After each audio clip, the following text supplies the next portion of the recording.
10 a.m.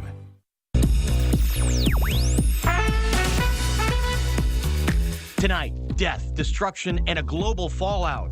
We assess the latest on the war in Iran and how market forces might force President Trump's hand on an exit strategy. Money, money, money. Special interest groups from APAC to crypto to AI flooding Illinois' congressional primary races. What exactly do they want?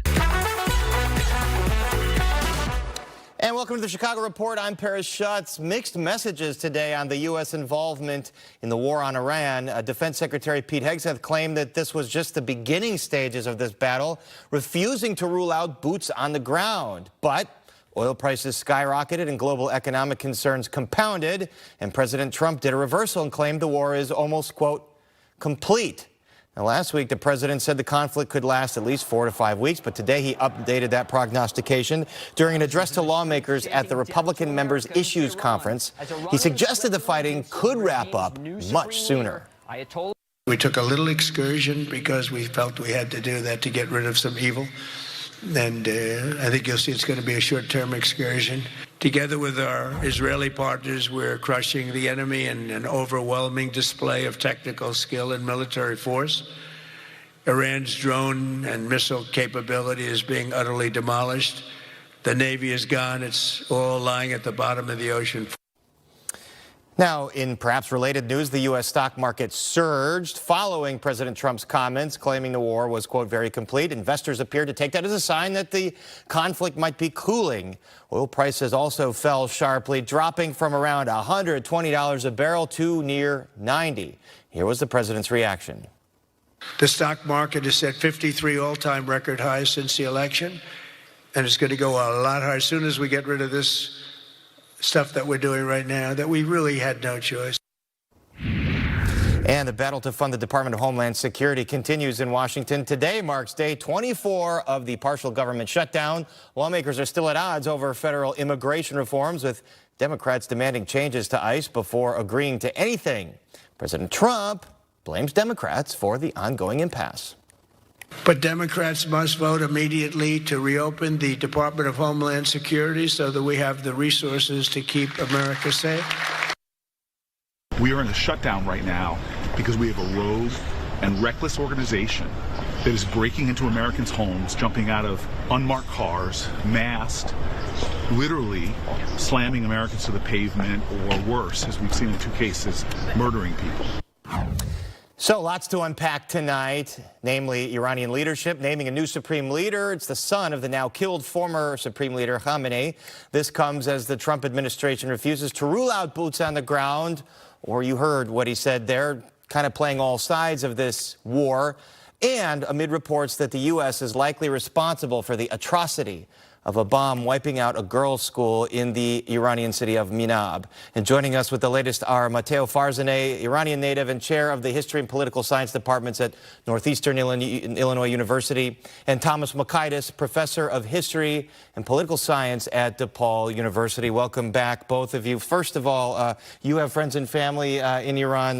Matteo Farzaneh, have you heard from them recently? What are they telling you about the conditions there? Only recently we had success in contacting them. Where actually they contacted us through WhatsApp, and we were relieved, and it was a rather bitter, emotional evening last night at our house. And are they telling you about some of the fires that they've seen, the bombs that they've seen striking some of these oil refineries? Well, the viewers should know there's about 8 million to 10 million people in Tehran, and most of my cousins that live actually in Tehran, they had moved out of the city.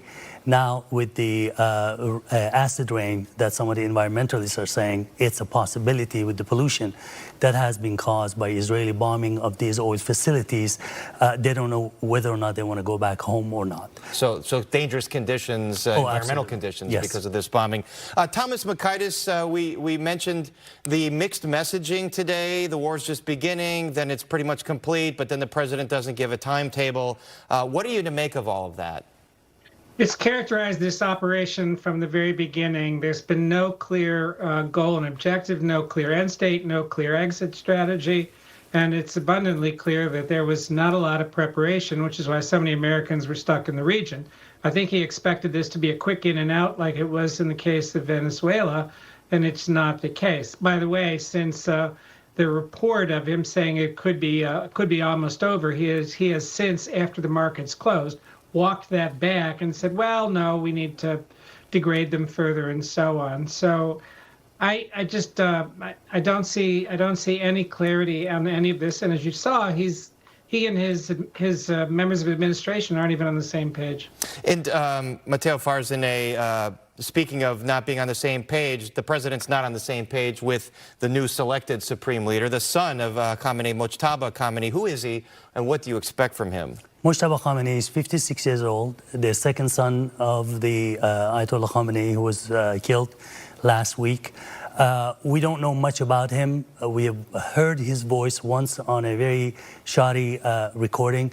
Apparently, he has gone through clerical training, but we don't know whether or not he had the training to become designated as an Ayatollah, meaning as somebody that can be a jurist in an Islamic context.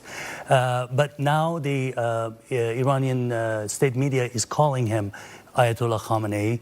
And what's interesting about all this development is that not only his father, but his mom and his wife were killed.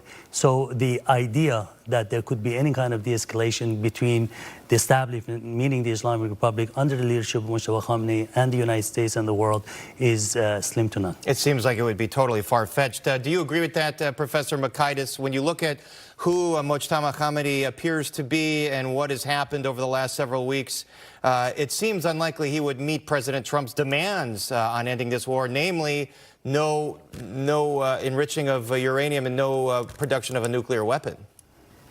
No, and I really doubt President Trump ever really wanted a negotiated settlement. Otherwise, they would have continued, because the day before the bombing began, you had the negotiators walking out of the meeting saying they were making progress. All Iran needed was some kind of face-saving off-ramp to say, well, you can continue your work for medical purposes, and this thing could have been averted. I'm no fan of the regime, don't misunderstand me. But if all we end up doing is creating chaos, we did that in Iraq, and we ended up reaping ISIS as a result. There's this naive assumption, and my colleague, the other guest, can speak to it much more than I can, that Iran is some kind of unified monolithic state whose people are going to simply rise up and replace the existing order without any support and without any outside help, merely from a bombing campaign. I find that incredibly wishful thinking. Well, let's ask Professor Farzaneh about that. Professor Makaitis makes the point that this is not a monolith, this population in Iran, and the notion that there would be one dominant force to unify and overthrow the ruling regime doesn't seem to be likely. Is that the way you see it? Absolutely. But one thing we can add to what Dr. Makaitis is saying is that Iran has 92 million people in it. At least 10 million people, and I say at least 10 million people, are devout and very committed to the cause of the Islamic Republic. Let's say it's not even 10 million. Let's say it's 5 million or 1 million. 1 million ideologically driven people are extremely potent in face of anyone that wants to effectively go against them. They are willing to die for the cause, what they call martyrdom. They welcome it. And as the Foreign Secretary a few days ago said on one of the major networks, they are waiting for boots on the ground to come and they can greet them. And that could happen if this escalates, and you would assume perhaps the president, now he didn't answer this one way or the other, would be looking at targeting the new supreme leader then, because this is not what he was looking for. This is not in any way achieve U.S. goals. So if you're the new supreme leader, do you expect that you have a target on your back? Oh, I think he has accepted that wholeheartedly. And I think the council that elected him unanimously, apparently, based on the reports coming out of Iran, I think they have plan B, C, and D. I think there are going to be several people that are thought of to be taken over as soon as, or when and if he is assassinated. And Professor Makaitis, that seems to lend credence to this notion that this could be a very prolonged conflict, despite the messaging from President Trump. How do market forces, oil prices, the Strait of Hormuz, how does that play into the president's decision here, and whether or not the U.S. is going to have to find an off-ramp before there's economic calamity? The markets seem to be the only thing the president pays any attention to. The human suffering doesn't seem to bother him a great deal. And there was already a political problem for the Republicans coming into the midterm election with affordability. And not only are gas prices going up, but when you affect the price of oil worldwide, you also affect transportation, which of course, and shipping, which of course drives up the cost of other things.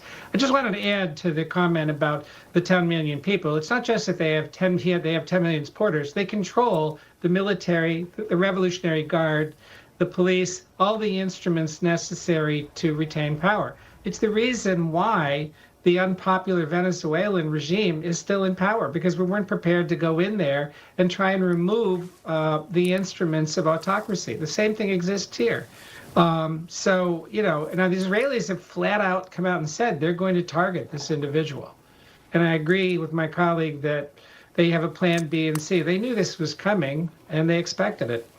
Right, you make the point that the Israelis seem to have been more aggressive here. There's reports that the U.S. Has expressed concern that they didn't want Israelis targeting civilian infrastructure, but it appears they have. Do you see that as a divide here between Israelis and the U.S. forces? Because I don't put much credence to what comes out of Washington, I don't know how to respond to that. Because they have misstated before the facts. Yeah. And this is perhaps no exception. So it could be a scapegoat, just blaming Israel. Absolutely. But could be a part of this. Professor Makaitis, I got to bring up this school bombing, because now the reports are everywhere. It was a U.S. Tomahawk missile. The reports saying that U.S. investigators likely lay the blame here at what we believe was an accident, a mistake here, killing more than 100 school children. This is an atrocity. This is one of the worst, I think, quote-unquote, mistakes we've seen in war since downing a commercial plane in Tehran back in the late 80s. What are we supposed to make of this as Americans, if it is indeed true that the U.S. committed this? It seems very likely that they did. Now, they were trying to target, they thought it was part of a naval base that it once was, but that shows how poor our intelligence was. But there's no way you can apologize your way out of this. And this is why I consider this whole thing a tragic waste and really a fiasco. Because what you end up doing, I've taught counterterrorism for the U.S. government around the world, I always say, remember, when you kill somebody, they're not just the enemy, they're a father, a husband, they're somebody's brother. And if all you do is create a new generation, I mean, what parent will ever get over the loss of a child killed by a U.S. Tomahawk missile? And that's what I'm afraid of, that my grandchildren and their children will be dealing with this if we don't find something beyond military force and come up with some kind of a peace solution, not just for Iran, but for the whole region. Right. So there's the concern that not only the humanitarian crisis of this, but that it could spur radicalism, that people are going to be very upset with this. First of all, if it is indeed true, these reports that lay the blame at the hands of the U.S., Matteo Farzaneh, what do U.S. leaders need to do to make some kind of amends? There need to be hearings in Congress. There need to be some kind of accountability for what happened here. I don't know that's going to lessen the intensity of what has happened, killing of 168 children, in the hands of apparently Americans, based on the reports that we're seeing. We can have all the congressional hearings that we want. The thing that people need to notice also is that if 92 million people before February 28th were by majority on the side of the U.S. and wanting some sort of help, it would be very, very difficult to say what that percentage would be today. Remember, after all, Iran and Iranians have existed. Their civilization has existed for 2,500 years. They're extremely proud of their culture. They're extremely proud of their accomplishments and their contributions to world civilization. And by being attacked like this, and some might say unprovoked, some might say provoked, but in my opinion, it's unprovoked, I think there's going to be a long, long way to reconcile with the Americans. There might be a lot to unpack here, but that school bombing, an absolute tragedy, and something that we see U.S. officials just starting to acknowledge now and unpack the calamity of that. Thomas Makaitis, if the president pulls out in short order, what is he going to leave in Iran, and can he in any way declare some sort of victory? He's always capable of declaring victory, even if it means making up facts. He declared victory in the Greenland controversy simply by saying, well, we've now gotten permission to have more sovereignty over bases. He already had that, but they allowed him to believe otherwise. He will simply say we've so weakened their nuclear capability that their ability to help anybody else to cause any harm in the region is very limited. The other thing I would add is, we've been meddling in Iran since 1951.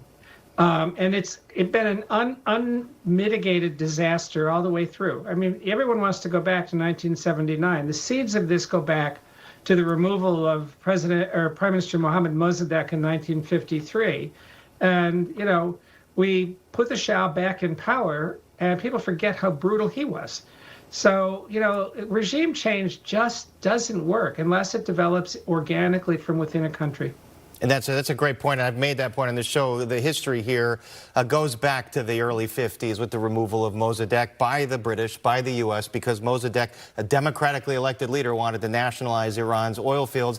And nothing has been the same since, both for the Iranian people, for the Middle East, but for the U.S. and for Israel. You could make the case that all of this turmoil could have been avoided if the U.S. and the British hadn't meddled back in the 50s. There's no question about that. But I want to ask that same question to you, Matteo Farzaneh. Could Trump pull out with all this chaos happening in Iran and declare some sort of victory? Now, I'm not privy to any intel. I don't know if anybody else is, if they appear on this kind of shows.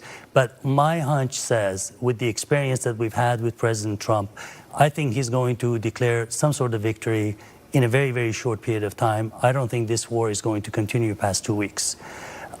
If that happens, I think he's going to come out and say our objective, he's going to change his objectives. He's going to say, oh, we needed to get rid of their Navy, we did. We needed to get rid of their missile launchers, we did. And to the nuclear facilities, and we did. And hence, thank you very much, we're done. And yet you still have a repressive authoritarian leader who might be even more radical than his father, we don't know. It's going to be extremely difficult for Iranians living in Iran, because if that were to happen, there's going to be a lot of scores that needs to be settled. Yeah, we've seen the leadership crack down on its own citizens during this process. Okay, so much to dig into. We appreciate two excellent perspectives here, Professor Farzaneh and Mukaidis. Thank you so much. Thanks for having me. You got it. For having us on. And when we come back, the big money from special interest groups fueling Illinois' primary races. Stay tuned.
Welcome back. T-minus 9 days until primary midterm election day. More than 73,000 Chicago voters have decided not to wait. They've cast their ballots early. That outpaces what has happened in recent years with the early vote. So a sign that these races are really getting people out to the polls. And there's so many competitive congressional races, 4 of them with open seats, an open U.S. Senate seats. And that means millions of dollars in special interest money, quote unquote dark money, super PAC money. They're flooding the airwaves.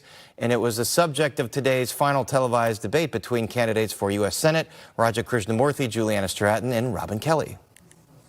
When you presided over the Democratic Lieutenant Governors Association, under your leadership, the DLGA solicited and received tens of thousands of dollars from CoreCivic, the largest private prison contractor in the United States that operated the ICE Broadview Center. The congressman has added the support of MAGA allies and a crypto super PAC that's now also coming at me. You keep talking about corporate. One billionaire family has donated 73% of what you have received. So are you obligated to them? 73%. Robin Kelly sensibly referring there to the Pritzker funding and backing of Stratton, and that those clips courtesy of WTTW Chicago Tonight, which hosted the debate. Joining us now is Monica Eng, a reporter for Axios that has a story out documenting more than $18 million spent in Illinois congressional races by these big special interests. So, Monica, fascinating study here. We see these commercials of these innocuous-sounding groups, Democracy Forward, or I don't even know the names. So who are these special interests, and why are they so interested in Illinois? Well, according to research, and according to actually some really good research, they're associated with crypto. They're associated with artificial intelligence. They're associated with pro-Israeli group AIPAC. They're also associated with some pro-science groups, or Bernie Sanders or the SEIU. And so when you break down the numbers, just in February, it was more than 18 million in super PACs. And the big spenders here, AI people, crypto people, but then AIPAC, the Israel lobby, which has in recent months become very controversial. So what are the so-called suspected front groups? I mean, Elect Chicago Women, I think, is one of the names. Yep. So they choose these kind of innocuous names to perhaps obscure where the money's actually coming from. But who are they funding and why? Well, it looks like to the tune of $2.4 million, Donna Miller in the second is getting Affordable Chicago Now money, which is a linked group to AIPAC. In the seventh, you've got Melissa Conyers-Irving, who's getting $2.2 from United Democracy Project, again, an AIPAC-linked group.